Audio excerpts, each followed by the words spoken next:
അല്ലാഹു സുബ്ഹാനഹു വ തആല അങ്ങനെയാണ് നമുക്ക് വിശുദ്ധ ഖുർആനിൽ പലയിടത്തും നൽകുന്ന മാർഗ്ഗദർശനം.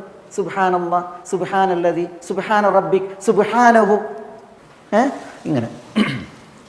അപ്പോൾ അതാണ് സുബ്ഹാനല്ലദി, യാതൊരുവൻ്റെ തസ്ബീഹ്, അവനുള്ള തസ്ബീഹ് ഞാനിതാ പ്രഖ്യാപിക്കുന്നു. അവൻ്റെ പ്രത്യേകത എന്താ? ഖലഖൽ അസ്വാജ്, അവൻ അസ്വാജിനെ സൃഷ്ടിച്ചു. അസ്വാജ് എന്ന് പറഞ്ഞെങ്കിൽ ജോഡികൾ എന്ന് പറയാം. അതേപോലെ അസ്നാഫ്, വർഗങ്ങൾ, വകുപ്പുകൾ, വിവിധ വർഗങ്ങളെ സൃഷ്ടിച്ചു. ഖലഖൽ അസ്വാജ് എന്ന് പറഞ്ഞാൽ ജോഡികൾ, ആൺ പെൺ ജോഡികൾ, അല്ലെങ്കിൽ അസ്നാഫ്, പല സിൻഫുകളില്ലേ. ഇപ്പം നമ്മൾ നെല്ലെണ്ണ എടുത്ത് നോക്കിയിട്ടുണ്ടെങ്കിൽ എത്ര സിൻഫുണ്ട് അല്ലേ? പിന്നെ ഇപ്പം നമ്മൾ കടയിലൊക്കെ ചെന്നിട്ടുണ്ടെങ്കിൽ പല വകുപ്പുകളുണ്ടാകും. തവളക്കണ്ണനുണ്ടാകും, ജീരകശാല ഉണ്ടാകും, പിന്നെ വേറെ അങ്ങനെ പല പല ഇതില്ലേ ഉണ്ട്. പിന്നെ സുംബുലത്തേനി, അത് ഇത് പല വകുപ്പുകളില്ലേ. അതാണ് അസ്നാഫുകൾ അല്ലാഹു സുബ്ഹാനഹു വ തആല സൃഷ്ടിക്കുന്നുണ്ട്. അപ്പോൾ സുബ്ഹാനല്ലദീ ഖലഖൽ അസ്വാജ്. ഇപ്പോൾ ഒരു തമ്പ്രൻ്റെ കടയിൽ ചെന്നിട്ടുണ്ടെങ്കിൽ എത്ര തമ്പ്രുകളാണ്? അംബർ ഉണ്ടാകും, സഫാവി ഉണ്ടാകും, പിന്നെ അജുവ ഉണ്ടാകും, പിന്നെ പല വകുപ്പുകളുണ്ടാകും. അപ്പോൾ അതാണ് അങ്ങനത്തെ അസ്നാഫുകൾ സൃഷ്ടിച്ചവനായ അള്ളാഹു, അവൻ തസ്ബീഹിന് അർഹനാണ്. അതുകൊണ്ട് ഞാൻ അവനെ തസ്ബീഹ് നിർവഹിക്കുന്നു എന്നുള്ളതാണ്. ഖലഖൽ അസ്വാജ കുല്ലഹ, എല്ലാ അസ്വാജിനെയും സൃഷ്ടിച്ച. സുബ്ഹാനല്ലദീ ഖലഖൽ അസ്വാജ കുല്ലഹ. ആ അസ്നാഫ് അല്ലെങ്കിൽ ഈ അസ്വാജ് ഏതിലൊക്കെ ഉണ്ട്? മിമ്മ തുംബിത്തുൽ അർദ്, മിമ്മ തുംബിത്തുൽ അർദ്, അർദ് ഭൂമി, തുംബിത്തും മുളപ്പിക്കുന്നു, മിന്മ ഭൂമി മുളപ്പിക്കുന്ന യാതൊന്നിൽ നിന്നുള്ള അസ്വാജ് കുല്ലഹ. ഭൂമി മുളപ്പിക്കുന്ന എന്ന് പറഞ്ഞിട്ടുണ്ടെങ്കിൽ നമ്മളിപ്പോൾ പറഞ്ഞ അല്ലേ, ധാന്യങ്ങൾ, കായ്കനികൾ, പിന്നെ പിന്നെ പച്ചക്കറികൾ, പഴങ്ങൾ തുടങ്ങി ഭൂമി മുളപ്പിക്കുന്ന അതിൽ നിന്നുള്ള അസ്വാജ്.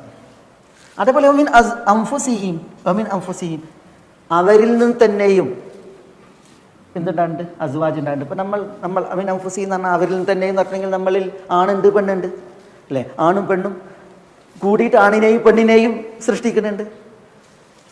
ആണിനെയും പെണ്ണിനെയും മക്കളായിട്ട് സൃഷ്ടിക്കുന്നുണ്ട്. അപ്പോൾ ഒമിൻ അൻഫുസിഹിം വമിമ്മാ ലാ യഅലമൂൻ, സൃഷ്ടികൾ എന്ന് പറഞ്ഞിട്ടുണ്ടെങ്കിൽ വമിമ്മാ ലാ യഅലമൂൻ, അവർക്ക് അറിയാത്തതുകൊണ്ട്. വമിമ്മാ ലാ യഅലമൂൻ, ലാ യഅലമൂൻ എന്ന് പറഞ്ഞാൽ അവരറിയുന്നില്ല.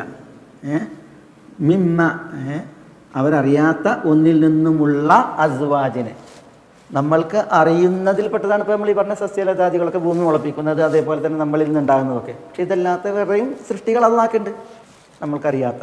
നമ്മുടെ അറിവുകൾ പരിമിതമാണ്. പക്ഷേ ശാസ്ത്രം പുരോഗതി വെച്ച് കണ്ടെത്തലുകൾ തുടരും തോറും പുതിയ പുതിയ കണ്ടെത്തലുകളും വിഷയങ്ങളൊക്കെ വരികയല്ലേ. പണ്ട് കാലങ്ങൾക്ക് എല്ലാം അറിയായിരുന്നോ?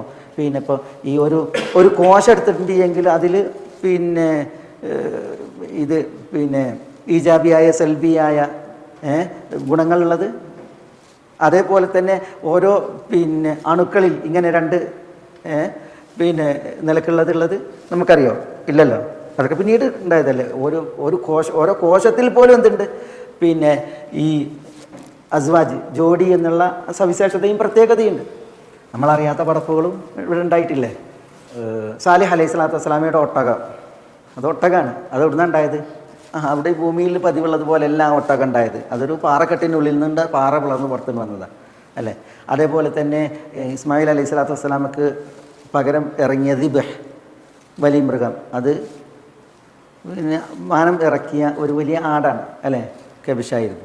അതേപോലെ ഓരോ പിന്നെ ജീവികൾ അങ്ങനെയൊക്കെ ഉണ്ട് ഈ ദുനിയാവിൽ. ഏതായാലും അല്ലാഹു സുബ്ഹാനഹു വ തആല ഇവിടെ പറയാണ് സുബ്ഹാനല്ലദീ ഖലഖൽ അസ്വാജ കുല്ലഹ മിമ്മാ തുംബിത്തുൽ അർദു വമിൻ അൻഫുസിഹിം വമിമ്മാ ലാ യഅലമൂൻ.